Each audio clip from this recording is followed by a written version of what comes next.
No rádio. Panorama 95 apresenta Check-up no rádio. Olha, você já ouviu falar em hipertrofia do coração? Coração também é músculo. Mas será que ele tem a capacidade de crescer igual ao músculo esquelético? Para trazer detalhes e explicar para a gente esse assunto, a gente conversa agora com o Dr. Vander Weyden, médico cardiologista, que participa toda quinta-feira aqui do quadro Check-up no rádio. Dr. Vander, bom dia. Bom dia, Marcos. Bom dia a todos os nossos ouvintes do Panorama 95. É uma satisfação estar aqui de volta para conversarmos sobre esse assunto. Hipertrofia muscular, no caso, hipertrofia do coração, ela atinge principalmente os atletas ou qualquer pessoa está sujeita a ela? Essa é uma pergunta interessante, Marcos, porque o termo hipertrofia geralmente lembra da gente exatamente que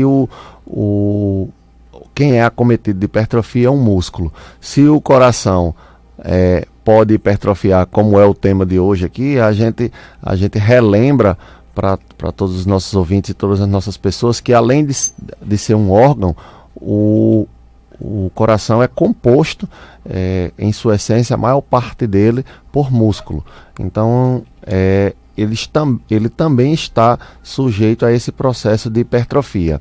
Como a gente se lembra muito da hipertrofia do músculo estriado esquelético, como você falou aí, que é a hipertrofia geralmente que acontece em consequência da sobrecarga desses músculos induzida pela prática de atividade física, como nos atletas ou nas pessoas que fazem academia, por exemplo.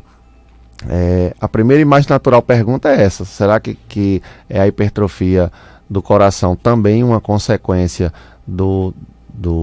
da prática de atividades físicas? E a resposta é não necessariamente, né? A hipertrofia do coração, ela, na maior parte das vezes, ela acomete uma região específica do coração, que é a região dos ventrículos, especialmente a do ventrículo esquerdo, que costuma ser mais acometida estatisticamente do que a do ventrículo direito. No geral, essa hipertrofia, ela acontece na pessoa em consequência a sobrecargas geralmente ligadas a excesso de volume de sangue dentro do coração ou a excesso de pressão. O coração tem que trabalhar empurrando, bombeando esse sangue contra uma pressão muito alta por diversas razões. E isso pode acontecer de fato em pessoas que praticam atividades físicas intensas em grande quantidade, mais de 5 vezes por semana. Nessas condições, a gente tem o que nós chamamos, do ponto de vista médico, de coração de atleta. Existe o coração de atleta como entidade médica, que não é necessariamente uma coisa feliz. Às vezes a gente diz isso por brincadeira para as pessoas: fulano tem um coração de atleta porque deu tudo bem no exame. Mas existe um termo médico que se chama coração de atleta, que é a presença exatamente desse tipo de alteração, da hipertrofia do coração, que acontece em consequência à sobrecarga de trabalho do coração. Então imagine que um coração começa a trabalhar 5, 6, às vezes 7 vezes por semana, sobrecarregado, na verdade, por uma atividade física intensa, uma atividade física extenuante que ultrapasse os limites com frequência do corpo daquela própria pessoa, e isso ao longo de alguns meses, às vezes ao longo de alguns anos de atividade, pode, como consequência, sobrevir a hipertrofia do coração, que nós chamamos de coração de atleta. Entretanto, como eu falei no início, a resposta é não necessariamente. Então, a hipertrofia acontece nos atletas? Não necessariamente. Existem outras condições de pessoas que não são atletas e que podem desenvolver também hipertrofia do coração, geralmente ligadas a essa sobrecarga no coração. O exemplo mais comum e mais frequente que nós temos disto é a sobrecarga do ventrículo, do ventrículo esquerdo especificamente, devido à pressão alta, devido à hipertensão arterial, que é muito frequente na nossa população. Outras causas, por exemplo, acontecem como problemas de válvulas. Existe uma válvula específica, que é a válvula aórtica, que quando ela está obstruída ou estenosada, quando você desenvolve a partir de certo ponto, a partir de certo grau da estenose aórtica, começa a ocorrer mudança no coração e o coração fica hipertrofiado. E uma outra condição que a gente gostaria de citar também aqui são causas genéticas. Você de nascimento, só porque carregou uma herança genética dos pais, você desenvolve uma forma que a gente chama de cardiomiopatia hipertrófica, que é uma hipertrofia do coração que acontece sem uma causa ambiental definida. Você desenvolve ela geralmente por alterações genéticas. Agora, a maior dificuldade, por exemplo, é conseguir identificar o que é uma hipertrofia normal e anormal, e só com os exames que para ter essa resposta? Habitualmente sim. Essas hipertrofias, na verdade, essa hipertrofia do coração de atleta, ela é uma hipertrofia de prognóstico melhor, mais benigno. Entretanto, ainda assim, ela carrega um certo grau de preocupação.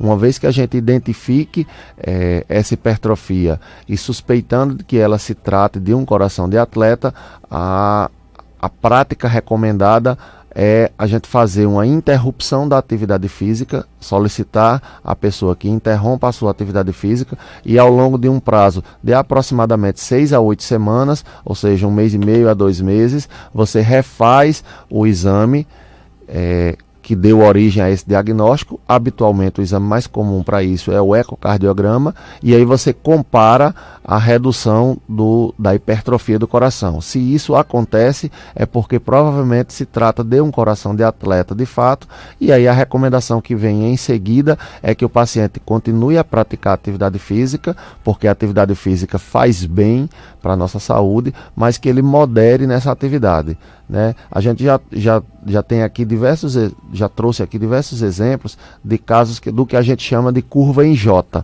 que é exatamente o que acontece aqui nesse caso. A curva em J, na verdade, é um desenho gráfico que, devido a estarmos na rádio, não dá para a gente mostrar, mas mas para quem está em casa nos vendo aqui, pode fazer. É um gráfico que nos mostra, na verdade, que você tem uma determinada mortalidade quando você tem uma exposição a uma exposição mínima a um determinado fator. Quando você tem uma exposição moderada ou um pouquinho maior a um determinado fator, a mortalidade ela diminui, ou seja, você ganha vida com isso.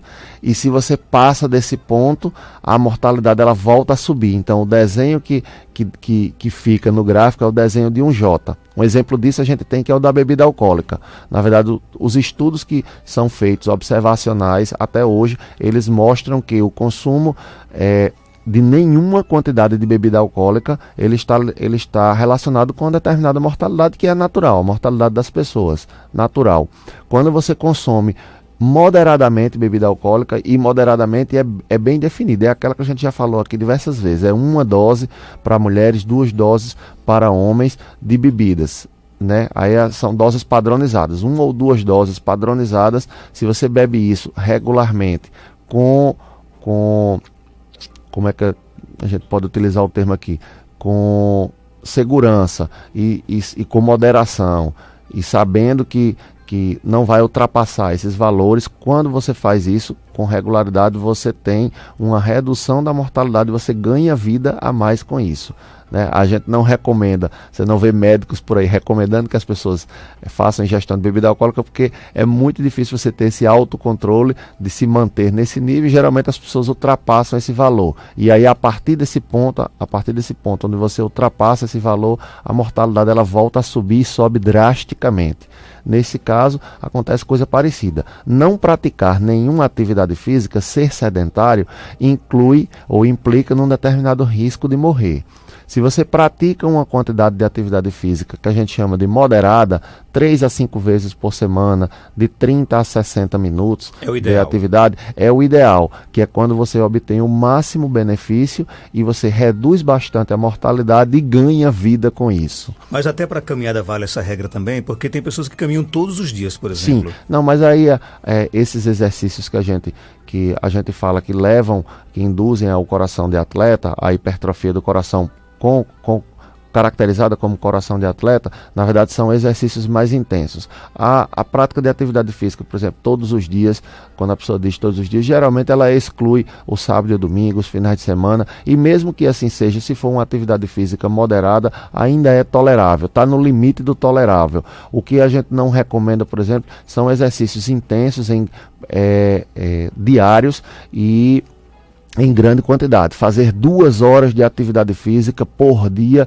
e chegando próximo do seu limite todos os dias, fazer competições frequentes e aí, né, antes dessas competições você fazer treinos intensos que ultrapassem o seu limite, 7 dias por semana, 2, 3, 4 horas de treinos para chegar a esse nível de atividade. Então isso aqui é que pode não trazer benefícios e pode levar, por exemplo, a essa forma de hipertrofia do coração que conhecemos como coração de atleta. A hipertrofia pode levar à morte? Pode sim, Marcos. Embora seja raro, nesses casos de coração de atleta, felizmente é bem raro, mas ela pode levar, serve de alerta para a população que ela pode sim levar um indivíduo ao óbito. O mais comum é que com o passar dos anos, né, é uma condição, tanto a hipertrofia do atleta, o coração de atleta, quanto as outras formas de hipertrofia do coração, elas podem produzir sintomas.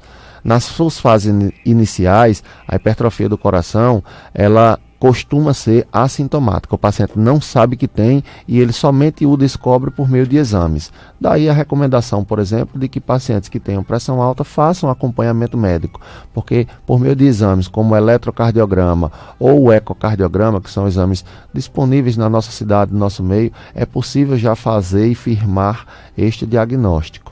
Mas a hipertrofia dá alguns sinais para que você possa perceber? No início a doença é assintomática e só poderia ser percebida, na maior parte das vezes, por meio de exames como o eletrocardiograma e o eco. A partir de um certo ponto de evolução da doença, em geral, quando o paciente desenvolve a doença já por meses ou, mais comumente, quando desenvolve a doença por anos, você começa a desenvolver sintomas que são sintomas semelhantes aos de insuficiência cardíaca, geralmente cansaço e intolerância aos esforços.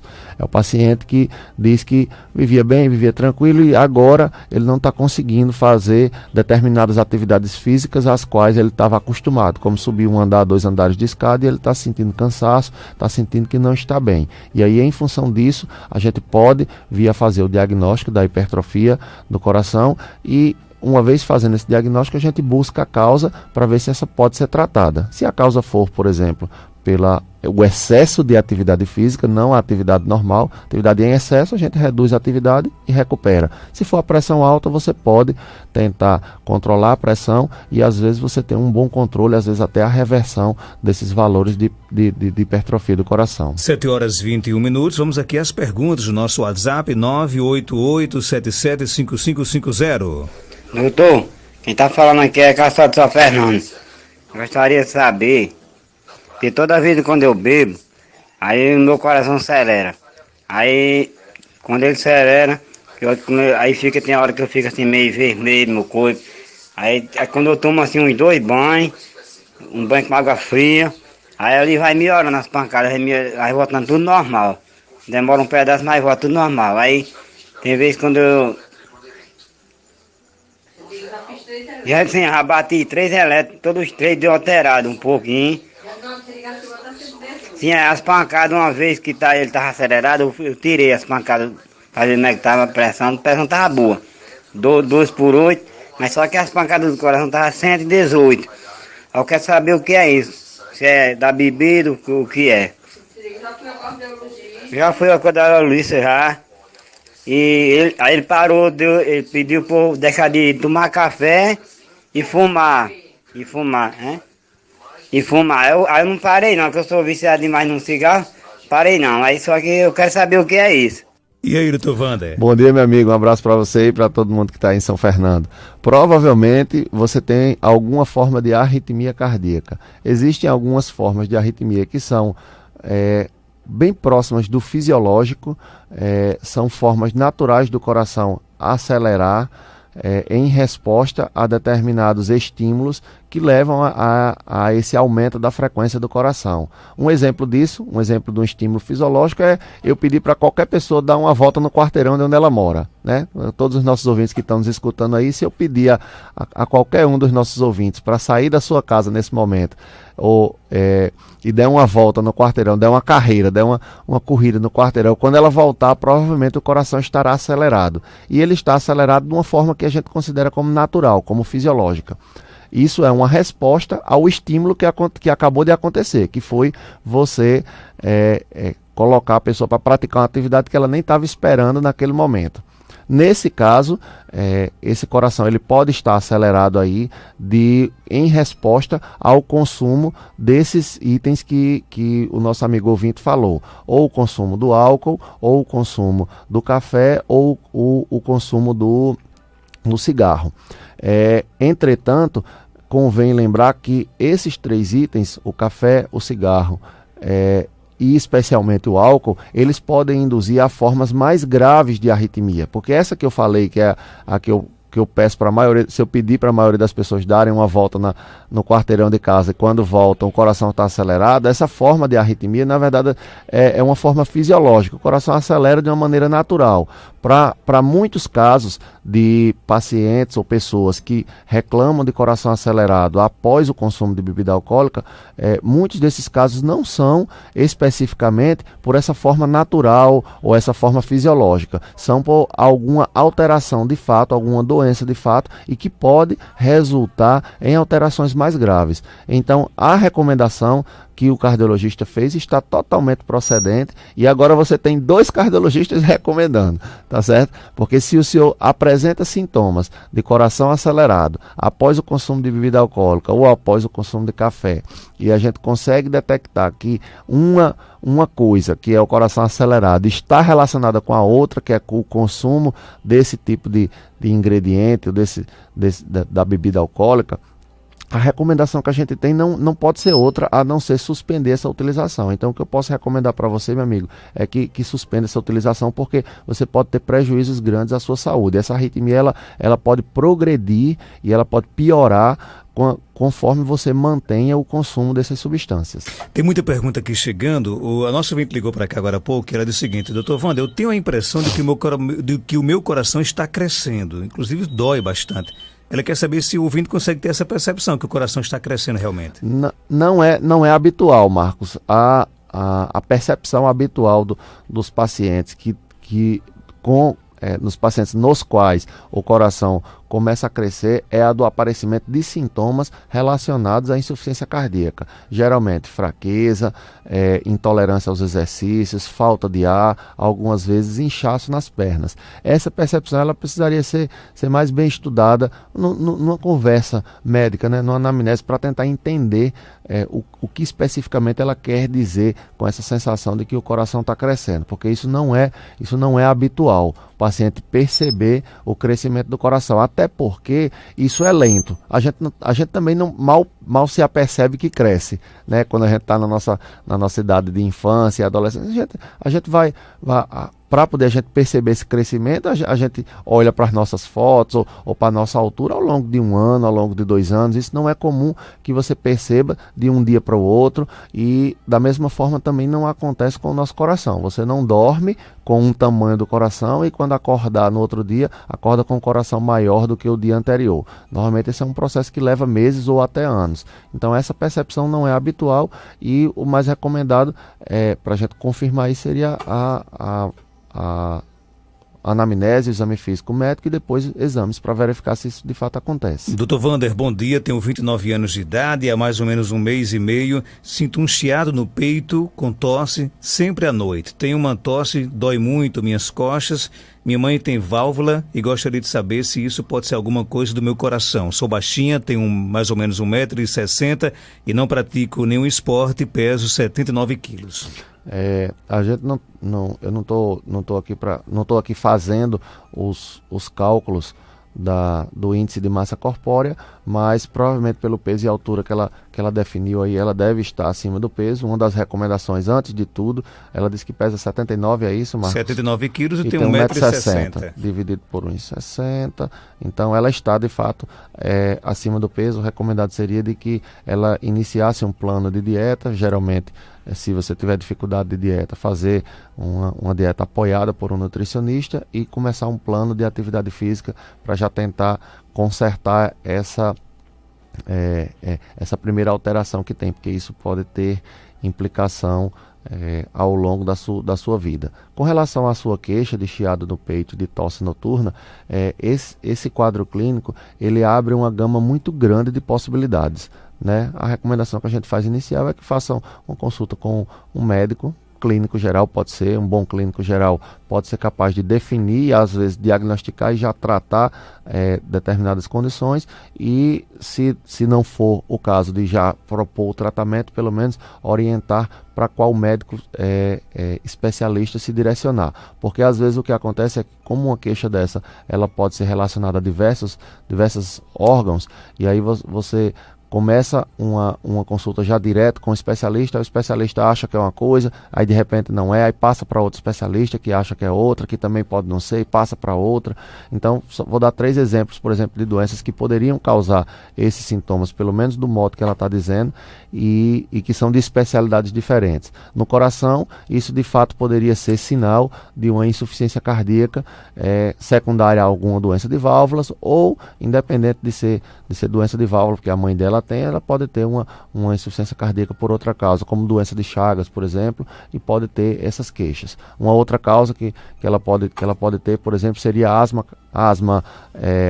brônquica. A asma brônquica, ela pode causar tosse, ela também pode causar chiado no peito, tá certo? É até mais comum, talvez seja o sintoma que classicamente mais esteja associado a essa doença. E por último, você pode ter um sintoma atípico de doença do refluxo gastroesofágico, que é com o gastroenterologista, e esse sintoma, ele, em vez de se manifestar com a tradicional queimação, né, atrás do peito, como a gente chama, na região do externo, essa doença do refluxo, ela às vezes pode se manifestar com tosse e com chiado no peito, às vezes pigarro, à noite principalmente. Então, ela pode ter diversas causas aí devido a essa queixa dela. Doutor Wander, meu filho tem 8 anos de idade e acordou com uma forte dor no peito esquerdo. O que pode ser? Existem, apenas pela idade e pela descrição de que a dor está localizada no peito esquerdo, a gente não consegue definir necessariamente que é do coração. Existem diversas possibilidades. As mais frequentes e as mais comuns não são relacionadas ao coração nessa idade da criança, a menos que ela já seja uma criança que já tenha recebido algum diagnóstico específico de doença do coração. Infarto aos 8 anos de idade, como nós conhecemos tradicionalmente nas pessoas adultas, não é esperado, a não ser que a pessoa tenha uma doença genética, ela já nasceu com aquela doença, com aquela alteração, e aí ela pode desenvolver um infarto ou alguma outra coisa no coração aos 8 anos. Para a maioria dos casos, crianças de 8 anos com dor no peito, elas podem ter doenças no aparelho osteomuscular, muitas vezes nas costelas ou nos músculos entre as costelas, e aí inflamam ou distendem, e aí geram dor no local, ou então em pulmão e pleura. São localizações muito mais comuns do que o próprio coração. Minha mãe tem angina, é hereditária? A angina não se transmite, pode herdar parte desses genes, e isso, junto ao que você está fazendo da sua vida, no seu ambiente, pode levar ao aparecimento ou não da doença. Vou falar em angina, nosso ouvinte disse que tem angina, tem 43 anos de idade, malha pela manhã, de segunda a sexta, e 2 vezes por semana faz funcional e caminha à tarde. Isso pode ser sobrecarga para o coração?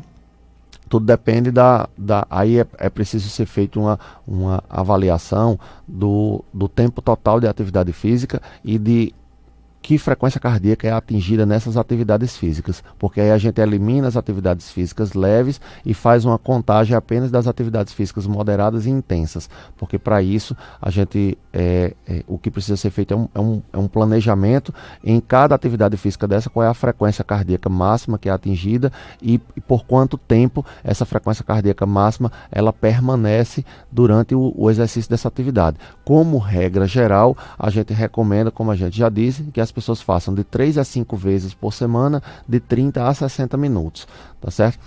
Se ela quiser fazer uma avaliação exata para isso, seria necessário fazer uma contagem, isso pode ser até com o próprio educador físico, que pode fazer essa contagem, essa definição dessa frequência cardíaca, ou com um médico, para poder definir exatamente se ela quiser permanecer com essa atividade.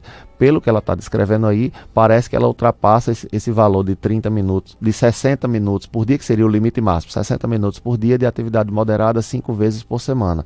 Se ela está ultrapassando, ela pode já automaticamente ajustar isso, ou se ela quiser manter, poderia fazer um cálculo específico para ver se dá para encaixar esses valores. Dr. Wander, obrigado pela sua participação. Você volta quinta-feira aqui no nosso quadro Check-up no rádio. Algo mais a acrescentar, pode ficar à vontade.